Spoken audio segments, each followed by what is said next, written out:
आज दोपहर news bulletin में नजर डालेंगे अभी तक की प्रमुख खबरों पर। सबसे पहले headline. This bulletin is brought you by SD Public School Hamirpur. Kangana को टिकट देने का विरोध। नेशनल हाईवे 103 पर हादसा, घायल मेडिकल कॉलेज हमीरपुर में भर्ती। नाले में चल रहा था शराब का धंधा, पुलिस ने कर दिया भंडाफोड़।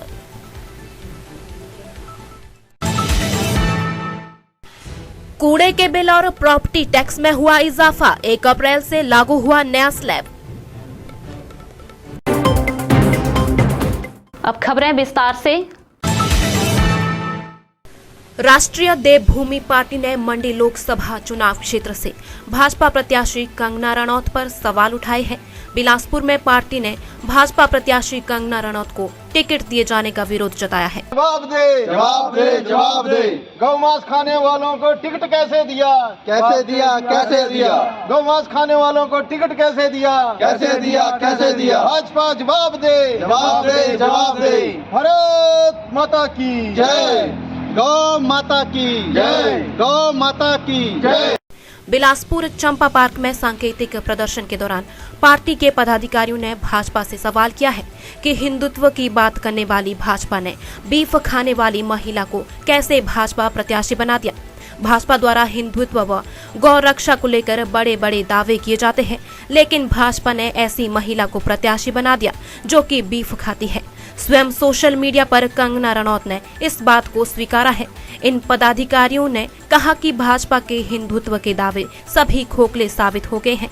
यदि भाजपा हिंदुत्व की इतनी हितैषी है तो भाजपा को कंगना रनौत का टिकट मंडी लोकसभा चुनाव क्षेत्र से बदलना चाहिए। उन्होंने कहा कि मंडी से कंगना रनौत को भाजपा प्रत्याशी बनाने पर भाजपा ने हिंदुओं का अपमान किया है। वहीं प्रदेश के भाजपा नेता भी अब मूक दर्शक बने हुए हैं। मैं योगेश ठाकुर, प्रदेश महासचिव देवभूमि क्षत्रिय संगठन स्वर्ण मोर्चा हिमाचल प्रदेश। जैसा कि आप सभी को पता है, मंडी चुनाव क्षेत्र जो है संसदीय क्षेत्र, वहाँ से कंगना रनौत जी को बीजेपी ने टिकट दिया है। और कंगना रनौत ने जो है ट्वीट किया करके जो है ये गौ माता को खाने की एक ट्विटर अकाउंट पे अपने पोस्ट शेयर की थी, जिसमें जो है उन्होंने गौ मांस को खाना जायज़ बताया था। मैं पूछना चाहूँगा भाजपा से, भाजपा के बड़े बड़े मंत्रियों से और हिंदुत्व की बात करने वालों से, साथ में गौ रक्षा की बात करने वालों से, भगवान श्री रामचंद्र के आदर्शों पे चलने वालों से कि आज वो सारे संगठन, आज वो सारे लोग कहाँ हैं? आज वो लोग इस चीज़ का विरोध क्यों नहीं कर रहे हैं? क्या गौ मांस खाना जो है हिंदू धर्म में जायज़ है? मैं जगदीप ठाकुर, प्रदेश अध्यक्ष युवा मोर्चा राष्ट्रीय देवभूमि पार्टी। आज हमने यहाँ पर आह्वान किया था देवभूमि क्षत्रिय संगठन, स्वर्ण मोर्चा, हिंदू संगठन जितने भी हमारे हिमाचल प्रदेश में और गौ रक्षा दल वाले जितने भी हमारे संगठन बने हुए हैं, उनको हमने आह्वान किया था कि वो बिलासपुर में एकत्रित हों। लेकिन ये विडम्बना ही है कि गौ रक्षा दल से भी कोई यहाँ पर मौजूद नहीं है और ना ही हिंदू संगठन से कोई यहाँ पर मौजूद हुआ है। एक बहुत ही दुर्भाग्यपूर्ण है हिमाचल के लिए कि हिंदू समाज जो हमेशा से बीजेपी का समर्थन करता आया है, उन्होंने एक ऐसी अभिनेत्री जिसको मंडी से टिकट दिया है, उसने कबूला है मीडिया में कि उसने गौ मांस खाया है।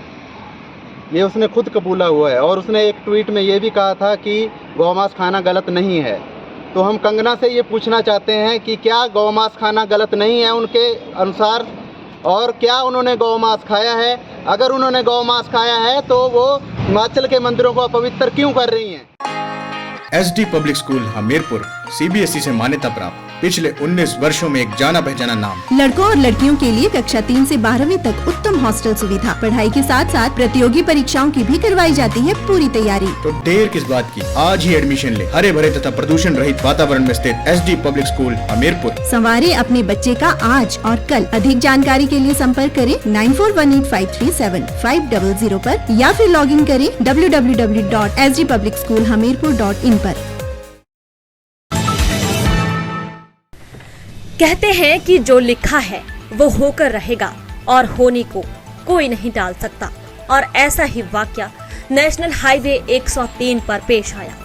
कोहली के समीप एक बाइक और सेमी डिलक्स बस की जोरदार टक्कर हो गई। हादसे में बाइक सवार घायल हुआ है तथा बाइक बुरी तरह से डैमेज हो गई है। हादसा शनिवार शाम के समय पेश आया तथा एनएच पर दोनों तरफ लंबा जाम लग गया। काफी समय तक वाहन लंबी कतारों में ही फंसे रहे। इस वजह से वाहन चालकों सहित सवारियों को परेशानी का सामना करना पड़ा।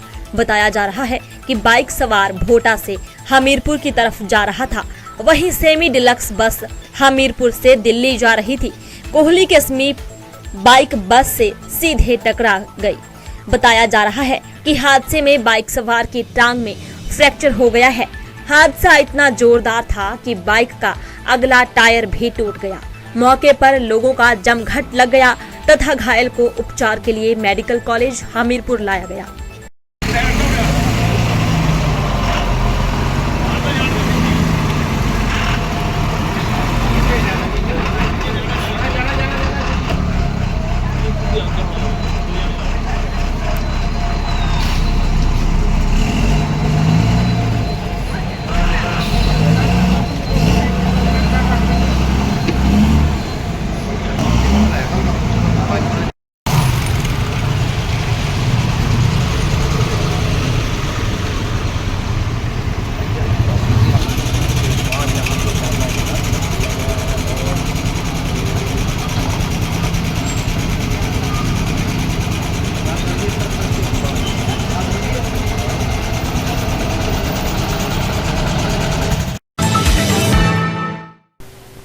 पाउंटा साहिब में खारा व ब्यास गांव के साथ लगते नाले में अवैध कच्ची शराब की 5 भट्टियों में बन रही 7000 लीटर शराब माजरा पुलिस टीम के जवानों ने नष्ट कर दी।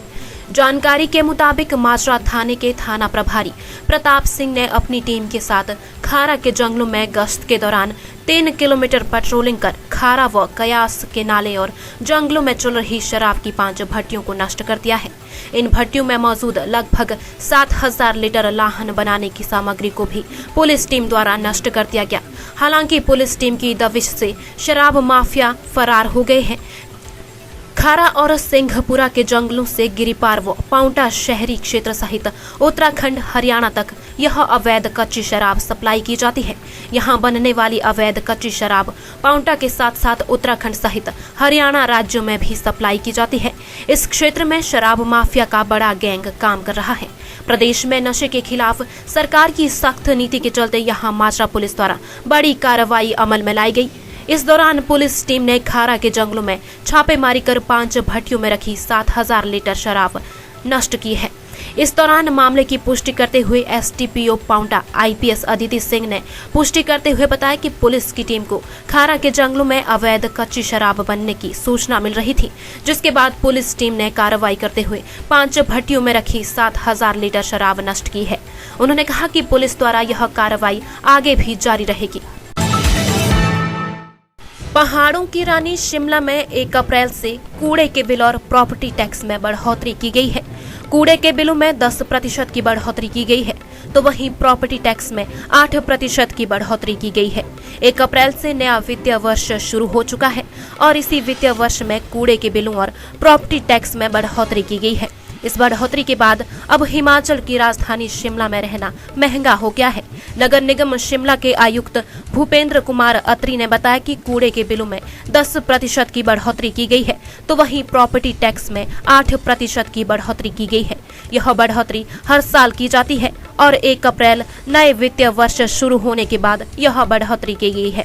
जितनी बढ़ोतरी होगी उसी के हिसाब से अब सोसाइटी के कर्मियों के वेतन में भी उतनी ही वृद्धि की जाएगी। इसके अलावा कूड़े के बिलों में कोई भी अतिरिक्त वृद्धि नहीं की गई है। यह वृद्धि पहले से ही तय वृद्धि है। इसके अलावा प्रॉपर्टी टैक्स में 8% की बढ़ोतरी की गई है, क्योंकि गत वर्ष नगर निगम द्वारा बिल नहीं बनाए गए थे। प्रॉपर्टी टैक्स में प्रतिवर्ष 4% की बढ़ोतरी पहले से ही निर्धारित है, इसलिए गत वर्ष और इस वर्ष को मिलाकर प्रॉपर्टी टैक्स में कुल 8% की बढ़ोतरी की गई है। देखिए, इस बार के बजट में हालांकि अलग से कोई टैक्स में बढ़ोतरी नहीं की है, चाहे वो प्रॉपर्टी टैक्स है, चाहे वो गार्बेज का है। पर क्योंकि ये पिछले 3-4 वर्षों से पहले ही हाउस ने पास किया है कि गार्बेज के जो बिल्स है उनमें 10% की बढ़ोतरी हर साल होगी, क्योंकि प्रोपोर्शनेटली उतनी ही बढ़ोतरी जो हमारे शहर में काम करते हैं उनके सैलरी में रहती है 10% हर साल। तो ये एक रूटीन का प्रोसेस था जिसमें 10% जो गार्बेज कलेक्शन के बिल है वो बढ़ के आएंगे। फॉर एग्जांपल अभी 118 रुपये अगर पर हाउस होल्ड आ रहा है तो उसमें 11 रुपये के आसपास की वृद्धि होगी। जहाँ तक प्रॉपर्टी टैक्स का सवाल है, प्रॉपर्टी टैक्स में जो 15 फाइनेंस कमीशन का जो ग्रांट हमें मिलती है सेंट्रल गवर्नमेंट से, वो परफॉर्मेंस बेस्ड है आज की डेट में। यानी कि प्रॉपर्टी टैक्स में जो वृद्धि है वो उतनी होनी चाहिए जितनी उस स्टेट की जीडीपी में इंक्रीज जो जीडीपी होगी। तो इसमें भी पहले से ही ये डिसाइड किया गया था कि हम कुछ परफॉर्मेंस कुछ सुधार लाएंगे, जैसे हम जीआईएस मैपिंग कर रहे हैं, पिलफ्रेजेस रोक रहे हैं जो हमारी प्रॉपर्टी टैक्स का है, या कहीं पर कोई रेजिडेंशियल ही टैक्स दे रहा है जबकि कमर्शियल एक्टिविटी शुरू वहाँ पे चल रही है। तो इस तरह के सुधार हम ला रहे हैं, तो कुछ परसेंटेज वहाँ से बढ़ेगी। बाकी हर वर्ष 4% की वृद्धि इसमें होनी है जो प्रॉपर्टी टैक्स में, ये पहले से डिसीजन लिया गया था। आज दोपहर न्यूज बुलेटिन में बस इतना ही। देखते रहिए दिव्य हिमाचल टीवी।